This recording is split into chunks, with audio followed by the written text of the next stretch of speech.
শ্বশুরবাড়িতে নিজেকে ভালো রাখতে গেলে নিজের হাজারো অপমান দোষগুলো নিজের কানে শুনেও নিজেকে শুধুমাত্র ইস্ট ওকে বলে চুপ করিয়ে রাখতে হবে। তো হ্যালো এভরিওয়ান, আবারও একটি নতুন দিনের সাথে নতুন একটি ভ্লগের সাথে আজকের দিনটি শুরু করলাম।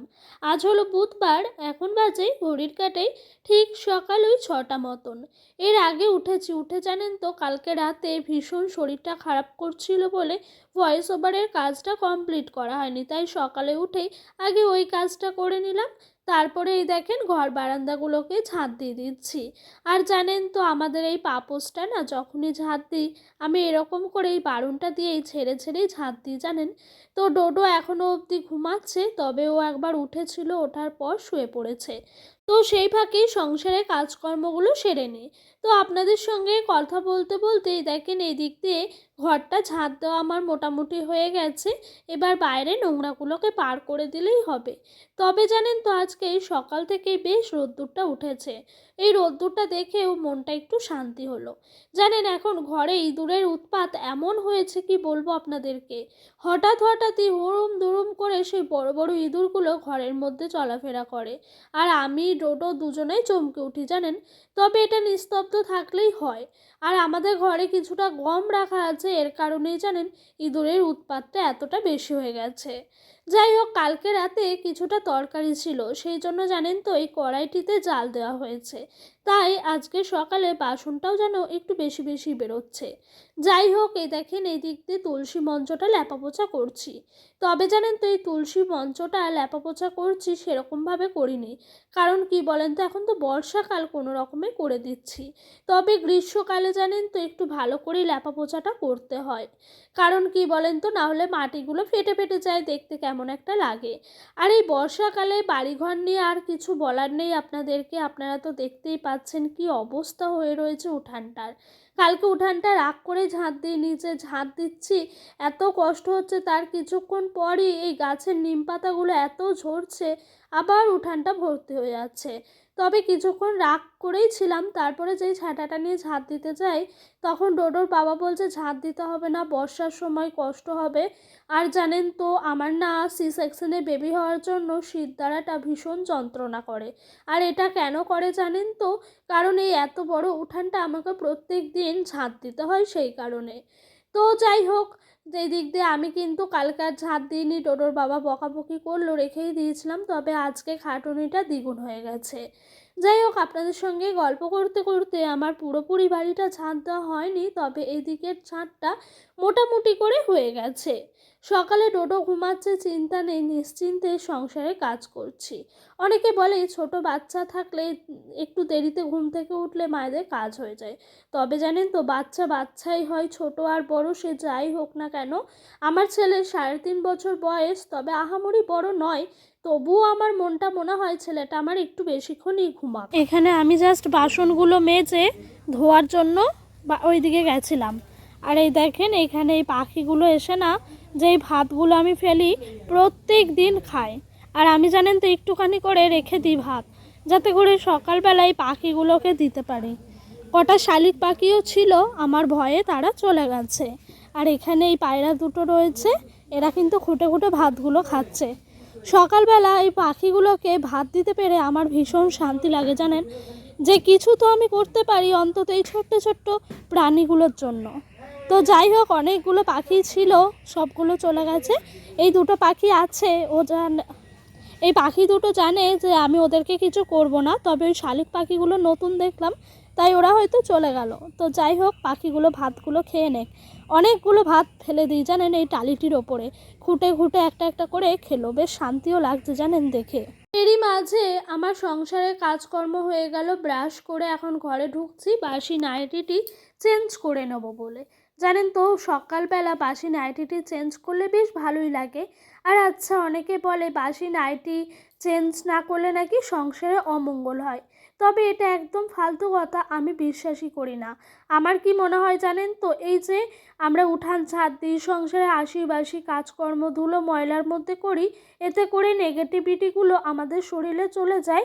তাই জানেন তো শরীরটা যেন মানে কীরকম লাগে। তবে বাসি নাইটিটি চেঞ্জ করার পর অনেকটা ফ্রেশ লাগে। সেই জন্যই জানেন তো আমার মনে হয় প্রত্যেকটা গৃহবধূ বাসি নাইটি ছাড়েন। তবে অনেকেই আগেকার মানুষরা বলেন বাসি নাইটি না ছাড়লে সংসারে অমঙ্গল। এটা আমার একদমই মনে হয় ফালতু লজিক। জানি না এটার সঙ্গে আমার সঙ্গে কে কে সহমত হবেন। যাই হোক, আজকে জানেন তো বালিশের কভারগুলো ছিল একটু কেচে দিয়েছি। আর এই যে প্যান্টটি দেখতে পাচ্ছেন, এটা ডোডোরই বাবার প্যান্ট ছিল, তবে এখন অনেকটা পুরনো হয়ে গেছে, ছিঁড়ে গেছে। তাই এই প্যান্টটিকে ঘর মোছার মানে পাপোসের মতো মোছার কাজে লাগায়। তো যাই হোক, সকালে কাজ হলো। ওই দিক দিয়ে আমার শাশুড়ি মা চা বানিয়েছে, লিকার চা, তার সাথে এক মুঠ মুড়ি দিয়ে খাচ্ছি। কারণ কি জানেন তো, আজকে না বিস্কুট বাড়ন্ত ছিল, ওই দুটো মতন ছিল, তবে রেখে দিয়েছি ডোডোকে হরলিক্সের সঙ্গে খাওয়াবো বলে। ও আবার হরলিক্স বিস্কুটটি খেতে ভীষণ পছন্দ করে জানেন। আর জানেন তো আমি সকাল থেকে রাত পর্যন্ত সংসারের পিছনে নিজের সবটুকু দিয়ে খেটে যাই, এমনকি নিজের ছেলের যত্নটুকুও আমি সময়ের মধ্যে করে উঠতে পারি না। তবে জানেন তো শ্বশুরবাড়িতে মানে বর বাঁধে প্রত্যেকটা মানুষের কাছ থেকে এমন এমন কথা শুনি না, মাথায় মনে হয় যে আকাশটা ভেঙে পড়ছে। তবে জানেন তো প্রচুর খারাপ খারাপ কথাও আমাকে শুনতে হয় দিন রাত এক করে। শুধুমাত্র এই সংসারটাকে ভালোবাসি, তার সাথে আমার স্বামী সন্তান এইটুকু আমার কাছে ফার্স্ট প্রায়োরিটি। তাই জানেন তো হাজারো অপমান সহ্য করে নিই এবং নিজেকে সান্ত্বনা দিই, না ঠিক আছে, এটা আমার শ্বশুর বাড়ি, বাপের বাড়ি তো নয় না। এরা আমার দোষটাই খুঁজতে চাইবে, আমার ভালো গুণটা কারো কাছে বলবে না। এটা ভেবে নিজেকে সান্ত্বনা দিয়ে সংসারের কাজগুলো করি এবং নিজের ছেলের সাথে মানে ভালো মাইন্ডে থাকার চেষ্টা করি। তবুও জানি না মানুষের নজর যে এত খারাপ, কি বলবো আপনাদেরকে। আমি যদি একটু বেশি দিন ভালো থাকি না, তাহলেও মানুষের যেন নজরটা এমনভাবে লাগে, কি বলবো আপনাদেরকে, বারবারই বলছি, বলার কথা নাই। সত্যি কথা বলতে ভগবানের কাছে হাত জোড় করে একটাই কথা বলি, ভগবান আমায় ধৈর্য শক্তি দাও। আমি যেন সমস্ত খারাপ ব্যবহার, সমস্ত নিজের নামের সমস্ত কিছুই মুখ বন্ধ করে সহ্য করি এবং নিজেকে ওই যে একটাই কথা, ইস্ট ওকে, এটা বলে সান্ত্বনা দিই। আচ্ছা আপনারাই বলেন তো, সকাল থেকে যে আমি কাজগুলো করি, এই ভিডিওগুলো তো মিথ্যে নয় বলেন, তারপরেও আমাকে কেন এত অপমান সহ্য করতে হয়? সত্যি কথা বলতে এক এক সময় প্রচুর ভেঙে পড়ি, কষ্ট হয়, মানুষের ধৈর্য সহ্যেরও বাঁধ ভাঙে। আমারও হয়, আমিও রক্তে মাংসে গড়াই একটা মানুষ। তবে কি জানেন তো, এই সংসারটা থেকে বেশি কিছু চাই না, শুধু চাই একটু স্বামী বাদেও যাদের সঙ্গে আমি থাকি একটু সম্মান দেখ, একটু রেসপেক্ট করুক, একটু আমাকে মান দেখ। তবু সেটুকু আমি পাই না। তবে যাই হোক, সেটা আমার ভাগ্যে নেই, আমি আশাও করি না। যাই হোক, ভগবান আমাকে একটা ফুটফুটে সন্তানের মা দিয়েছে এবং একটা ভালো স্বামীর বউ দিয়েছে, এটাই আমি খুশি। যাই হোক, আপনাদের সঙ্গে গল্প করতে করতে অনেক কাজ হয়ে গেল। রান্নাটা বসালেই বৃষ্টি আসে। আচ্ছা বৃষ্টিটাও আমার কাছে কি শত্রুতাপানা করে? কালও বৃষ্টি এলো, পরশু এসছে, আজও এসছে। কি যে রাগ লাগছে, কি বলবো আপনাদেরকে। আজকে রান্নাটা বসাতে অনেকটাই লেট হয়ে গেছে জানেন। এখন বাজে ঘড়ির কাঁটায় ওই 1টার বেশিই হবে। তাই জানেন তো রান্নাটা প্রচুর লেট হয়ে গেছে। কারণ কি বলেন তো, ওই যে ঢেলা খয়রা মাছগুলো নিয়েছে ডোডোর বাবা, এই মাছগুলো বাছতে গিয়ে প্রচুর টাইম লেগেছে, তার সাথে তো রয়েছে চিংড়ি মাছও। এতে করে অনেকটা সময় আমার ওই দিকেই চলে গেছে। যাই হোক, চলেন মাছগুলো দিয়ে ফুটাতে ফুটাতে আপনাদের সুন্দর একটি কমেন্ট পড়ে শোনাই। আচ্ছা, এক বনু বলেছে ঠিক আছে সেদিনকে দেখা করব, তার কদিন আগে বলে আসবো, কিন্তু দেখা করতে দিদিভাই গুপ্তিপাড়া সাইডে টিভি সারাতে আসে না। আর ডোডোকে ভালো ডাক্তার দেখাও। হ্যাঁ যাই, তবে যদি সেরকম মানুষ হয় সেরকমভাবেই যাই যাই, ও অনেক দূর দূরই যায়। তো ঠিক আছে, তুমি বললো ডোডোর বাবারও ডেট দিয়ে দিয়েছে অপারেশনের, আশা করছি তার আগে বা পরে কিছুদিন অন্তত আমাকে জানিও। ওর বাবার ডেট হলো সামনের মাসের 15 তারিখে, ইংরেজি মাসই। তো যাই হোক, তোমার এই সুন্দর কমেন্টটি পেয়ে অনেক ভালো লাগলো বোন। অবশ্যই দেখা করব। আমারও খুব ভাল লাগে যেন নিজেদের মানে ভালোবাসার মানুষদের সঙ্গে দেখা করতে। তোমাদের সঙ্গে গল্প করতে করতে আমার মাছের ঝাল চচ্চড়িটা হয়ে গেল। আর এই যে দুপুরে খাওয়া দাওয়ার পর আমি ঘরটা মুছছি। আজকে খাওয়া দাওয়া বলতে ডোডোর বাবা বলছে কাজে যাবে, সেই জন্য তাড়াতাড়ি রান্না করতে বলছিল। তাই আমি আর কি তাড়াতাড়ি করে রান্নাবান্নাগুলো করে খেতে দিতে নিতে ওই 3টে মতো বেজে গেছে। বাজার পর ঘরে যেই আসলাম ভাতটা দিচ্ছি, তখন দেখছি ঘরটা কি নোংরা। তো ভাবলাম যে না, ঘরটা একটু মুছতে হবে, না মুছলে হবে না। ঘরটা একদম অপরিষ্কার হয়ে রয়েছে। আর এই যে ব্যাগটা সরিয়ে আমি ঘরটা মুছলাম, এই ব্যাগটার মধ্যে যেন গম আছে। অনেক দিন ধরে ডোডোর বাবা রেশন থেকে গম তুলে নিয়ে এসছে, তো সেই গমগুলো ধুয়ে পরিষ্কার করা হয়েছে, তবে আর সময় পাচ্ছে না গমগুলোকে ভাঙাতে নিয়ে যাওয়ার। যতই হোক একা মানুষ তো, সব দিকটা সামলায়, সেটাও আমি বুঝি। যেরকম সংসারের এই ধরনের কাজগুলো, রেশন তোলা, গম ভাঙানো, যাবতীয় কাজ, তারপর নিজের পেশাটাও রয়েছে, এতে করেও পেরে ওঠে না সময়ের আর কি। তো যাই হোক, বিকালবেলা ডোডোর বাবা আমাকে একটু কুচো নিমকি এনে দিল। মনটা ভীষণ খারাপ ছিল, খেয়ে সত্যি বলতে খুবই ভালো লাগলো। আমি জানেন তো ছোট ছোট পাওয়াগুলোতে অনেক খুশি হই। যাই হোক, বিছানাটা কি ছিল আর কি করলাম। এই বিছানাটা জানেন তো পরিষ্কার করতে গিয়েও অনেক খাটনি আছে। চলেন তাহলে একটা সুন্দর বিছানার পেছনে কতটা খাটুনি থাকে সেটাই দেখায়। আর এই দেখেন, এদিক দিয়ে আমি প্রথমে আজকে বিছানার চাদরটা চেঞ্জ করে নিয়েছি। কারণ কি বলেন তো, বিছানার চাদরটা কদিন হয়ে গেল পাতা ছিল, চেঞ্জ করা আর হয়ে উঠছিল না, বর্ষাকাল তো সেই কারণে। চলেন তাহলে ঘরটা গুছাতে গুছাতে আপনাদের আবারও একটি সুন্দর কমেন্টের উত্তর দিই। অসীমা দিদিভাই আমাকে বলেছেন, দিদিভাই বলেছে শুনে ভালো লাগলো, ডোডো সোনা ভালো আছে, চিন্তা করো না।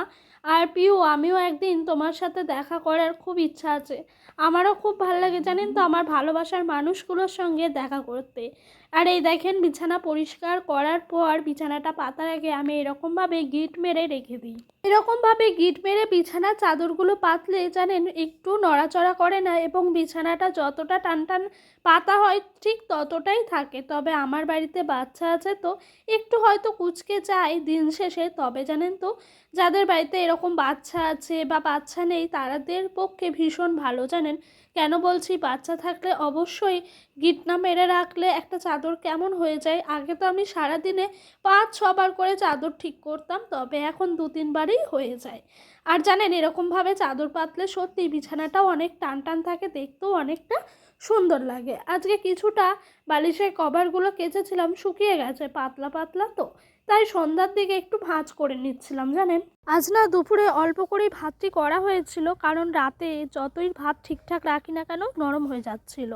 তাই আর কি সবারই সিদ্ধান্ত নেওয়া হলো আজকে রাতে ডিম পাউরুটি খাওয়া হবে।